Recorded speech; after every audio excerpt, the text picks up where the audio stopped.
What's up, guys? Welcome to the Frost Sports Podcast. I am your host, obviously, Frost. And today we're going to talk about a two-part, not two-part per se, but basically AFC teams that could make the playoffs. Kind of an early look at how the AFC, also known as the Chaos Conference, is going to be turning out, especially with a lot of teams I didn't really expect to be in the mix, maybe after an injury or a bad loss. But today we're going to look at kind of what teams can make the playoffs and how kind of the outlook of the AFC is going. There will be an NFC one. It will probably be a little bit shorter, but chaos has reigned supreme. So let's get started. I'm going to start by each division of what teams I think can make the playoffs. Obviously, we have in the AFC East, best division ever. New England is not, they're not making it. I'm sorry to, they're not. But the Jets are 500, and this was a team I wanted to talk about for. So I'm not going to talk really a whole lot about Miami and Buffalo. I think both will make the playoffs. I know Buffalo has gotten away with some very lucrative wins. I mean, debatably, you could make the statement Buffalo should either be 3-3, or worse. But I think Buffalo is going to most likely make the playoffs, and I think Miami is going to win the division, obviously. The Jets are 3-3. Aaron Rodgers is looking healthier to where perhaps in December, if there's meaningful football to be played, he could actually come back, and the Jets could have a very nice run in late December to January. I don't know, their secondary is beat up, but that means that they have to stay around 500 and they have to rely on the run game. And quite frankly, I don't know if they're going to be able to do it, because I'm not even going to go with like the divisional games. They still have to play New England in New England. They're going to have to play Buffalo. They're going to have to play Buffalo again. They're going to have to play Miami twice. So let's say they lose all those games. Those are 4 losses. And then you're probably looking at a possible 10-7 record. And you could make the playoffs on that. But that means they can't really lose to anyone else. And I'm not so sure that's going to happen. I do think they're also going to have to play a Cleveland team that also possibly is going to be playing meaningful football in December. And that could be a loss. That drops you to 9-8, and you're kind of hoping that maybe a few things go right. But at the same time, it just doesn't seem like I think the Jets have hopes right now. It just kind of comes how things play out. I mean, they have to have, in my opinion, a very strong November, and we got to look at how Aaron Rodgers is going to be doing, and perhaps maybe if he comes back, things can gel together. I'm not seeing any deadline moves, but it seems like the Dalvin Cook signing was kind of a flop. They already got rid of Markel Hardman, which that was a weird signing to begin with because they just loaded their receiver core, and it feels like they kind of are suffering for it because they got rid of Elijah Moore and Markel Hardman for what it seems like just not really that much. I mean, like, you do have some young guys there, but it's like it feels like it's not worth to keep Randall Cobb and Elijah Moore there. But that's just me. Next, we were going to head to the AFC West. Chiefs are winning that division. I don't think there's anything else. Broncos, you are not winning that division. You are probably going to win the Tank Bowl, depending. But the main two teams I'm looking at is obviously the Los Angeles Chargers and the Raiders.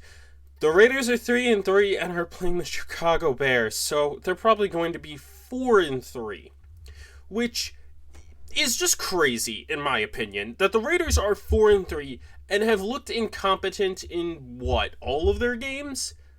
I mean, I'm trying to think of it. Maybe not as bad against Denver, but like other than that, incompetent. But they won. They won the football games. Don't know how. Don't know why. They downgraded a quarterback. And yes, I know the whole thing with the Saints and Derek Carr. That'll be addressed in the NFC video. But, again, downgraded. Still at 500. And I'm not saying they will, but most likely could make the playoffs. Because, again, they were really, really bad. Well, they were bad. I wouldn't say really bad. And they also really, I mean, they do have a rough schedule. They do have to play Miami, and then they get to play Buffalo. Oh, they already played Buffalo. I forgot about that. and they do get to play the Jets, so that will be interesting. But this will be I think this is a team that is either going to fluke their way to the playoffs or have a better record so they keep Josh McDaniels for another 2 years. The Chargers, oh boy, this is a wild card team. They're 2-3. They still really could make the playoffs. They have a lot of talent. They could be buyers at the deadline. I don't see them selling because they're still kind of in that playoff-ish realm. But things need to get better. I think Kellen Moore probably needs to get fired. Brandon Staley probably needs to get fired. But if they get this team back to the postseason, which is very likely, because I think the Chargers only have to face really, and I'm going off of other AFC teams. They do have to face the Jets. They do have to face the Patriots. And yes, I said the Patriots. Bill Belichick has had Justin Herbert's number. Look at the stats. Just so that's why. And obviously, they still get to face Buffalo. So that's all going to go very well. Not to mention, they play Kansas City twice, including this week. So good luck with that. And they also have Brandon Staley and Kellen Moore, as I stated. So incompetence in coaching is a slight issue. But Justin Herbert either is going to demand a trade or everyone's getting fired at the end of the season. Next, we go to the AFC North. This is just chaos. This is just going to be utter chaos, and we are all going to be living in it. Every team in this division is over 500. The Pittsburgh Steelers are 3-2. The Browns are 3-2. The Bengals are 500 and 3-3. The Baltimore Ravens lead the division at 4-2. Aren't you so happy we wanted a division of chaos? Because this is what the AFC North is. Frankly, I think I'm just going to be blatantly honest. I don't really know how things go. I think both Cleveland and Pittsburgh are in a very similar boat of if their offenses can get better, they're both going to go in as playoff teams. Baltimore should be a playoff team, but can they stay healthy for the long stretch? That's my biggest question.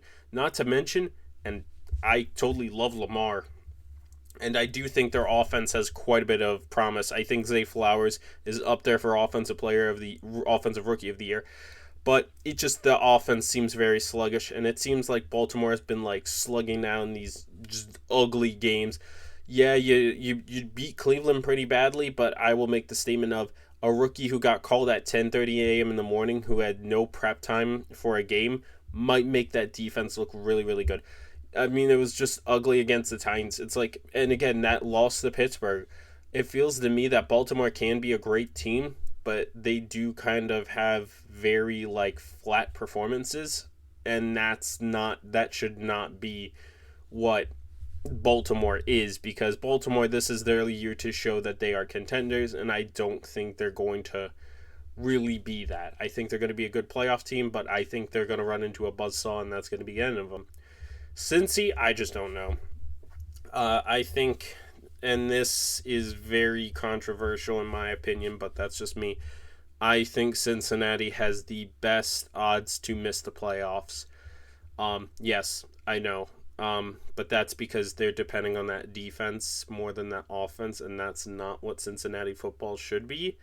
And their defense secondary took a really big hit. Bates is gone. Von Bell is gone. Yeah, you have some Chibi Owuzie at corner.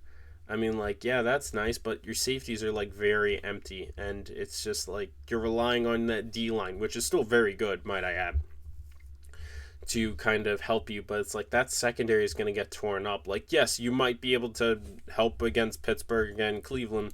Baltimore is going to eat you alive like they did before, and Cleveland has Joe Burrow's number, so I don't think you're going to be Cleveland. Pittsburgh is kind of the only thing I again, congratulations on beating the Arizona Cardinals.